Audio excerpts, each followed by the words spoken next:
Dear students, আমরা changing সেন্টেন্সের ক্লাসগুলো স্টার্ট করে দিয়েছি। আমরা শুরু করতেছি। দেখো, অ্যাফার্মেটিভ টু নেগেটিভ এখানে অনেকগুলো রুল আছে। সবগুলো রুলই বা সবগুলো গ্রামারই খুব ভালো করে বুঝিয়ে দিব। সো প্রথমটা হচ্ছে আই এম হ্যাপি, বা আমি লিখে রেখেছি দুটো সেন্টেন্স, হি ইজ অনেস্ট। গ্রামারটা কি অ্যাকচুয়ালি, যদি কোনো সেন্টেন্সে হেল্পিং ভার্ব থাকে, হেল্পিং ভার্ব বা অক্সিলারি ভার্ব মোট 24টা।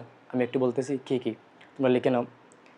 M is are, was, were, have, has, had, do, did, does, can, could, shall, should, will, would, may, might, must, ought to, need, dare, used to, এগুলো হচ্ছে helping verb বা auxiliary verb. So কোনো সেন্টেন্সে এই ভার্বগুলো থাকলে সেই সেন্টেন্সকে negative করার নিয়ম সবচেয়ে ইজি। জাস্ট একটা নোট লাগাবো এবং মেইন যে ওয়ার্ড বা দেখবা গাইডে লেখা আছে কি ওয়ার্ড, কি অ্যাডজেক্টিভ বা কি অ্যাডভার্ব, সেগুলোর আমরা বিপরীত ওয়ার্ডটা লিখব এবং আমাদেরকে যেগুলো দিবে এমন কোনো সেন্টেন্স দিবে না আমরা যার নেগেটিভ পারি না, একটু তো হার্ড দিতেই পারে। এই সেন্টেন্সে এম আছে, আমি লিখবো তাহলে আই এম, নট লাগিয়ে দিব আই এম নট হ্যাপি, বিপরীত হচ্ছে আনহ্যাপি, আমি অসুখী নই। এখন আমরা একটু ম্যাচ করে দেখি হলো কিনা। প্রথমটা হচ্ছে আই এম হ্যাপি, বাংলা অর্থ হচ্ছে আমি সুখী। পরেরটা হলো আই এম নট আনহ্যাপি, আমি অসুখী নয়। নেগেটিভ, আমাদের নেগেটিভ করতে হবে, নেগেটিভ মানে না লাগবে। আমি অসুখী নয়, এই যে নয় ওয়ার্ডটা লাগলো, এবং আমি কি নয়, অসুখী নয়, এর মানে কি আমি সুখী। তাহলে মেইন অর্থটা চেঞ্জ হলো না, এবং যা করতে বললো আমরা নেগেটিভ করলাম, এন ইজি, আমরা কী করলাম, নেগেটিভ করলাম। তার মানে অর্থ চেঞ্জ হলো না এবং মেইন যে ভাবটা সেটাও ঠিক থাকলো, জাস্ট একটা না লাগলো। ওকে, যদি আমি আরেকটা এক্সাম্পল নেই, হি ইজ অনেস্ট, সে সৎ। আমরা বলবো হি, হেল্পিং ভার্ব আছে ইজ, নট লাগাবো হি ইজ নট, অনেস্টের বিপরীতে ডিসঅনেস্ট। এখানে অ্যাকচুয়ালি ফাংশনটা কি, মানে এটা কীভাবে কাজ করে, তুমি যে নট নিচ থেকে অ্যাড করলা, তারপরে যে আনহ্যাপি দিলা, তার বাংলা অর্থ হচ্ছে অসুখী নয়। তাহলে নয়, নট থেকে নয়, অসুখীর অ, এই দুইটা পরস্পর কাটা চলে যায়। আমি একসাথে দুইটা নেগেটিভ ওয়ার্ড দিলাম, একসাথে দুইটি নেগেটিভ ওয়ার্ড পরস্পরকে ক্যান্সেল করে দেয়। নয় ও, বায়োলজিতে আমরা যারা বায়োলজি পড়বো একটু বড় হলে 8, 9, 10-এ, বায়োলজিতে ও বা এ ওয়ার্ডটাকে ধরা হয় না বোধকভাবে। নয় আর ও, নয় নয়, আমি খারাপ নয় নয়, মানে এরকম বললে মোট কথা হচ্ছে দুইটি নেগেটিভ পরস্পরকে ক্যান্সেল করে, তার মানে হচ্ছে আমি আসলে সুখী। আমি অসুখী নয়, তাহলে আমি সুখী। আমি ডিসঅনেস্ট নয়, মানে আমি অসৎ নয়, তাহলে আমি সৎ। এই হচ্ছে হেল্পিং ভার্ব থাকলে। তো আমি ফাংশনটা বুঝিয়ে দিলাম, আশা করি তোমরা বুঝতে পেরেছো। যদি কোনো কোয়েশ্চেন থাকে, অফকোর্স এই মুহূর্তে মাথায় কোনো কোয়েশ্চেন আসলে সেটা করতে পারো কমেন্ট সেকশনে। যদি কোনো সেন্টেন্সে হেল্পিং ভার্ব না থাকে, যেমন দেখো আমি লিখি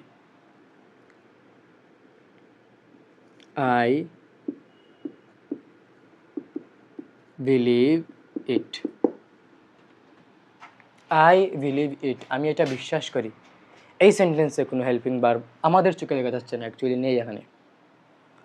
তো গ্রামারটা হচ্ছে যদি কোনো সেন্টেন্সে হেল্পিং ভার্ব না থাকে তাহলে অ্যাকর্ডিং টু দি সেন্স বা টেন্স আমরা ডু, ডিড, ডাজকে ঋণ নিয়ে আসবো। এই ডু, ডিড, ডাজের নাম হচ্ছে মেইন, তো এরা প্রথমত হেল্পিং ভার্ব। তোমরা ফোকাস করে একটু পিছনে টান দাও, আমি যখন বলছিলাম হেল্পিং ভার্বগুলো বলি, তখন কিন্তু আমি ডু, ডিড, ডাজকে বলেছিলাম, তার মানে এগুলো আগ থেকে হেল্পিং ভার্ব। সো গাইডে যে লেখা থাকে একটি সেন্টেন্সে হেল্পিং ভার্ব না থাকলে, এর মানে ওরা বোঝায় যে একটি সেন্টেন্সে কোনো হেল্পিং ভার্ব যদি থাকে না, নাই মানে একদম যে না এরকম কিছু না, যদি না থাকে সেক্ষেত্রে আমরা সেন্টেন্সের টেন্স অনুযায়ী, পার্সন অনুযায়ী, নাম্বার অনুযায়ী আমরা ডু, ডিড, ডাজ নিব। কী নিব? ডু, ডিড, ডাজ নিব। প্রশ্ন হচ্ছে, একটা প্রশ্ন বাচ্চাদের যারা ভালো স্টুডেন্ট, যে ডু, ডিড, ডাজ তো হেল্পিং ভার্ব আগ থেকেই ছিল, তাহলে হেল্পিং ভার্ব না থাকলে আবার হেল্পিং ভার্ব নেওয়া, এটা একটু কীরকম, একটু বাজে শোনায় না? ডু, ডিড, ডাজ এরা আগ থেকে হেল্পিং ভার্ব, আবার গ্রামারে বলা আছে একটি সেন্টেন্সে হেল্পিং ভার্ব না থাকলে আমরা সাপোর্টের জন্য ডু, ডিড, ডাজকে নিব, বাট এগুলো তো হেল্পিং ভার্ব। তো এখানের সায়েন্সটা অ্যাকচুয়ালি আমি বুঝিয়ে দিই। প্রথমত কোনো সেন্টেন্সে ডু, ডিড, ডাজ যদি থাকে তাহলে এরা কী বোঝায়, আমি এক থেকে বলি। মনে করো আমি বললাম আই বিলিভ ইট, এর মানে হচ্ছে আমি বিশ্বাস করি। এই সেন্টেন্সে আমি যদি ডু এড করি, সাপোজ আই ডু, এটা তো মেইন ভার্ব, তখন আগে তো হেল্পিং ভার্বটা বসবে, আই ডু বিলিভ প্রথম অর্থটা হচ্ছে আমি বিশ্বাস করি, পরেরটা হচ্ছে আমি আসলেই বিশ্বাস করি, আমি সত্যিই বিশ্বাস করি। অর্থাৎ ডু, ডিড, ডাজ এগুলো যদি কোনো সেন্টেন্সে থাকে আগ থেকে, তাহলে এরা মেনলি একটা সত্যকে বা একটা সেন্টেন্সকে আরও জোরালো করে। আমি খেলি, আমি আসলেই খেলি। আমি লিখি, আমি আসলেই লিখি, সত্যিই লিখি। ওকে, এই জন্য নর্মাল সেন্টেন্সে আমরা ডু, ডিড, ডাজ ইউজ করি না। তো ব্যাপারটা হচ্ছে এদের কোনো সেন্টেন্সে এগুলো না থাকলে, হেল্পিং ভার্ব না থাকলে আমরা ডু, ডিড, ডাজ নিয়ে আসি কোয়েশ্চেন করার জন্য এবং নেগেটিভ করার জন্য। তো এই হচ্ছে একটা গ্রামার। তার মানে তোমরা এটা শিখে নাও যে যে কোনো সেন্টেন্সে হেল্পিং ভার্ব না থাকলে সেখানে ডু, ডিড কিংবা ডাজ লুকিয়ে থাকে। আমরা জাস্ট এগুলোকে বের করব। কী করব? আমরা জাস্ট এগুলোকে বের করব। এটা হচ্ছে একটা গ্রামার।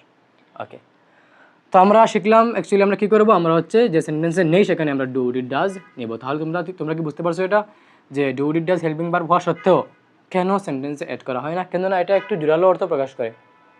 ক্লিয়ার? তো এই জন্য আমরা এখন আরেকটা প্রশ্ন আসতে পারে, তাহলে আমি এম ইজ আর কেন নিতে পারবো না? আসলে এম ইজ আর নেওয়া যাবে না, এটা এটা এটা কোনো সায়েন্সের মধ্যেই পড়ে না। আমি এম ইজ আর কেন নিব? হেল্পিং ভার্ব নেই, তাহলে আমি এম ইজ আর কেন নিব? হেল্পিং ভার্ব নেই এই কথার ডিপ মিনিং হচ্ছে হেল্পিং ভার্ব আছে, লুকিয়ে আছে। কোনগুলো? জাস্ট ডু, ডিড আর ডাজ। তো তুমি এগুলোকে বের করো, তুমি অন্য কোথায় কেন যাবা? সো যদি কোনো সেন্টেন্সে হেল্পিং ভার্ব না থাকে, গ্রামারটা হলো ডু, ডিড, ডাজকে আমরা নিব। কখন কোনটা নেব? দেখো, তোমরা লিখে নাও কথায়, আমরা ডু অথবা ডাজকে নিব যদি প্রেজেন্ট টেন্স হয়। কি বললাম বলো? আমরা ডু অথবা ডাজকে নিব যদি প্রেজেন্ট টেন্স হয়। আমরা ডিডকে নিব যদি পাস্ট টেন্স হয়। কথা কি ক্লিয়ার? আমরা ডু, ডাজকে নিব প্রেজেন্ট টেন্সে হলে, আর আমরা ডিডকে নিব পাস্ট টেন্সে হলে। কেননা ডিড হচ্ছে পাস্ট টেন্স। সো আমি যদি এক্সাম্পল লিখি, তো আমি লিখলাম হি লাইকস দি টয়, আমরা নেগেটিভ করব। কী করব আমরা? নেগেটিভ। এই সেন্টেন্সে কোনো ধরনের হেল্পিং ভার্ব নেই, তাহলে মাথায় অপশন কি আমাদের? অপশন হচ্ছে ডু কিংবা ডাজ কিংবা ডিড। আমরা দেখতেছি একদম স্পষ্ট, হি লাইকস দি বয়, এটা প্রেজেন্ট ইনডিফিনিট টেন্স, পাস্ট এখানে নেই অ্যাকচুয়ালি। প্রেজেন্ট ইনডিফিনিট টেন্স কি? Subject plus verb plus S oblique ES plus object বা আদার্স বা এক্সটেনশন যে যাই বলো। তাহলে আমাদের এখান থেকে ডিড ক্রস আমরা নিব শুধুমাত্র ডু আর ডাজ। দেখো, যদি ওই সেন্টেন্সের ভার্বের সাথে এস থাকে, কি বললাম বলো? যদি ওই সেন্টেন্সের ভার্বের সাথে এস বা ইএস থাকে, তো এস বা এস কেন থাকে এটা একটু বলে নেই। সেন্টেন্সের সাবজেক্ট সিঙ্গুলার হলে ওই ভার্বের সাথে এস বা ইএস অ্যাড করতে হয়। ক্লিয়ার? এখন তাহলে আমরা এটা শিখলাম যে এস বা এস কেন বসে, এটা আমাদের এখন আলোচনার বিষয় না। তো কোনো সেন্টেন্সের ভার্বে এস বা ইএস থাকলে আমরা যাবো ডাজের কাছে। কই যাবো আমরা? ডাজের কাছে। তাহলে আমি লিখবো হি ডাজ। আচ্ছা, এটার বাংলা অর্থ হচ্ছে সে খেলনাটিকে পছন্দ করলো। সো আমি লিখবো হি does not. Not always helping ভার্বের পরে বসে, তাহলে তুমি বলতে পারবো না হি নট ডাজ, আগে বলতে হবে হি ডাজ নট। তাহলে আমাদের গ্রামারটা ছিল আমরা ডু, ডিড, ডাজ সাপোর্ট হিসেবে নিব, নট বসবে, সাথে মেইন যে ওয়ার্ডটা তার কি বসবে? Opposite word. So he does not, like ছিল মেইন ভার্ব, লিখে দিব dislike, he does not dislike the toy. আমরা কি মিলিয়ে দেখি হয় কিনা। প্রথমটা ছিল সে খেলনাটিকে পছন্দ করলো, হি ডাজ নট ডিসলাইক। দেখো, এই যে ডাজ আর এই যে ডিস এরা পরস্পর কাটা চলে যাবে। হি does not dislike the toy মানে সে খেলনাটিকে অপছন্দ করলো না। তার মানে কি? সে পছন্দ করলো। দেখো আরেকটু ভালো করে, সে খেলনাটিকে পছন্দ করলো, আমি নিচে লিখলাম সে খেলনাটিকে অপছন্দ করলো না। এই যে না আর যে ও, এরা বাদ চলে গেলে অর্থ হয় সে খেলনাটিকে পছন্দ করলো। ক্লিয়ার? তো এই হচ্ছে যদি আমরা ভার্বের সাথে এস বা ইএস দেখি তাহলে ডাজ। আমি তোমাদেরকে তিনটাই দেখাই। সো আমি যদি লিখি আই লাইক দি বয়, এই সেন্টেন্সেও কোনো ধরনের হেল্পিং ভার্ব নেই, আমরা যাব ডু, ডিড, ডাজের কাছে। ডাজের ব্যবহার একটাই, যখন ভার্বের সাথে এস বা ইএস থাকবে। তাহলে ডু কখন? ডু এবং ডাজ মেইনলি ছিল প্রেজেন্ট টেন্সে, তাহলে প্রেজেন্ট টেন্সের ডাজ বসবে তখন যখন ভার্বের সাথে এস বা ইএস বসবে। এখানে ওই সেন্টেন্সের ভার্ব থার্ড পারসন সিঙ্গুলার না, just singular. First person singular, person tense সবগুলো ভালো করে পড়তে হবে, নাম্বার পড়তে হবে।